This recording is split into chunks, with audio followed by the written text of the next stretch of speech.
Qu'est-ce qui vous fait vous livrer à la délinquance comme ça alors? Délinquance, non. Si j'étais Monsieur Macron, qu'est-ce que vous me diriez? Bonjour Jean-Marc Decle et Antoine Desmarais. Bonjour Léna. Vous êtes membre actif de l'Assemblée citoyenne des Gilets jaunes du Havre. Est-ce que vous pouvez nous dire quelques mots sur cette assemblée ? Bien sûr, on va se partager la parole. D'abord, merci à Westrack Radio de nous accueillir, c'est très gentil à vous et de nous donner la parole. L'Assemblée citoyenne des Gilets jaunes du Havre. Alors pour résumer rapidement, c'est une assemblée qui existe depuis le 7 janvier.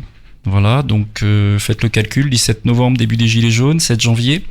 Nous sommes à peu près 150 membres, peut-être un peu plus, avec des membres qui ne sont pas toujours présents physiquement. Et nous émanons, je dirais, de différents collectifs qui se sont faits au niveau, depuis le 17 novembre, dans une couronne du Havre. Donc vous avez certainement vu les gilets jaunes sur les ronds-points, à Octeville, au Stade, à Harfleur, ça a duré moins longtemps, et d'autres, bien évidemment.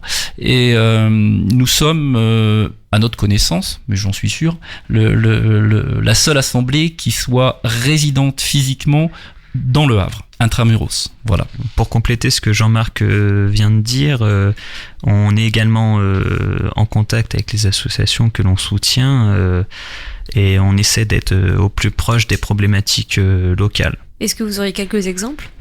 Par exemple, en ce moment, on se rapproche du collectif de défense des intérêts du Mont-Gaillard, qui est donc il faut savoir qu'au Mont-Gaillard, nous avons un centre de réinsertion qui est construit et sans consultation des habitants du Mont-Gaillard. Et donc les habitants du Mont-Gaillard sont en désaccord avec cette situation. Et donc on est en contact avec eux pour voir comment on peut les aider et participer. Et on soutient également les hôpitaux et également les professeurs contre la loi Blanquer, et les parents et les élèves. Et comment est organisée cette assemblée ? Alors cette assemblée est organisée, on est 6 rue Massillon sur un local où nous nous réunissons hebdomadairement, donc le mardi soir à partir de 18h, 18h30. Selon les sessions, ça peut aller jusqu'à 22h, 22h30. En dehors de ces réunions, on pourra peut-être dire 2 mots sur ce que nous y faisons. Nous nous réunissons le vendredi également parce que nous faisons un peu de percussion. Donc on essaye de constituer un petit groupe. Bienvenue à ceux qui veulent venir nous rejoindre et qui ont le rythme dans le sang, parce qu'on a besoin de mains, on a besoin d'oreilles aussi et de membres. Nous avons aussi des actions le samedi, mais ça je pense que vous l'avez vu parce que nous sommes présents au même titre que d'autres collectifs, on essaye de se réunir le samedi après-midi à partir de 14h, un départ à l'hôtel de ville. Jusqu'à présent ça a toujours été une déambulation ou un cortège. Ça peut changer de forme à un moment ou à un autre. Voilà. Et donc François Ruffin et Gilles Perret ont réalisé Je veux du soleil. Est-ce que vous pouvez nous parler de ce film ? Alors oui, il s'agit d'un road movie donc où le réalisateur fait un peu le tour des ronds-points de France. Donc de mémoire, il commence dans la Somme et il traverse un peu l'est de la France pour finir autour de la Savoie, tout ça de mémoire.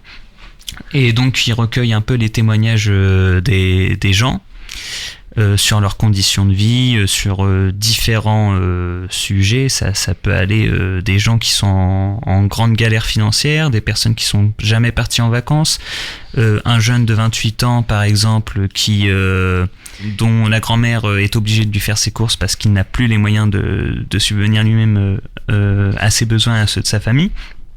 On a également la disparition des services publics en zone rurale. Donc ça, c'est vraiment on brasse plein de choses, quoi, plein de sujets. Et qu'est-ce qui a motivé l'Assemblée citoyenne des Gilets jaunes du Havre à organiser une projection avec débat de ce film ? Alors comme vient de le préciser Antoine, ce qu'on retrouve dans le film, alors moi je ne l'ai pas vu, donc c'est pourquoi on est venu à deux. C'est pourquoi nous sommes venus à deux. Parce qu'effectivement, bon, il faut le savoir, nous, dans nos démarches, on est toujours collégial. Il faut le savoir, c'est un mode de fonctionnement. Mais aussi parce que je me suis laissé la primeur de découvrir le film le 19 et qu'effectivement, d'autres personnes l'ont vu avant, l'ont découvert et vont le revoir. Il y en a qui sont allés le voir plusieurs fois.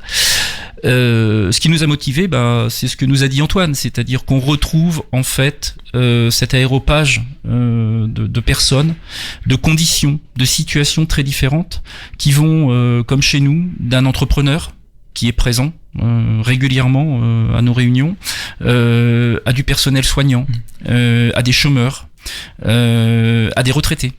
C'est vraiment de tout horizon, et c'est ce qui fait la richesse du mouvement d'ailleurs. Comment est-ce que cette soirée va se dérouler concrètement? Donc c'est une soirée organisée au Sirius, c'est bien ça? Voilà, alors on remercie notre partenaire, nous sommes leur partenaire, le Sirius, et Christelle Piedfort notamment, et le directeur, de nous accueillir et de nous permettre d'organiser premièrement la diffusion du film à un tarif qui est un tarif réduit. Qui sera de 5 €. D'ailleurs, il y a des réservations, une réservation est ouverte. Et nous avons également un autre partenaire qui est au fil des pages. Donc il y aura un certain nombre d'ouvrages qui seront à disposition pour des commandes éventuelles, retraçant la vie des Gilets jaunes, puisqu'il y a des ouvrages qui existent. Voilà. Et il y aura bien évidemment un animateur, on va dire, ou un invité qui sera pas un invité surprise, qui est Angelo Tonoli, voilà, qui est assistant parlementaire de Monsieur Ruffin, donc un réalisateur du film. Et donc la projection, le débat et la mise à disposition des livres autour de Je veux du soleil sera ce soir à 20h45 au Sirius. L'entrée est unique, est à 5 €.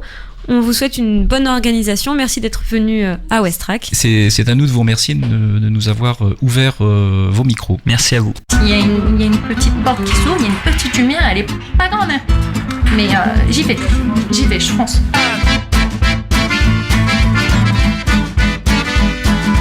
C'est du soleil que je vois derrière, c'est pas la tempête, je vois le soleil derrière, ouais.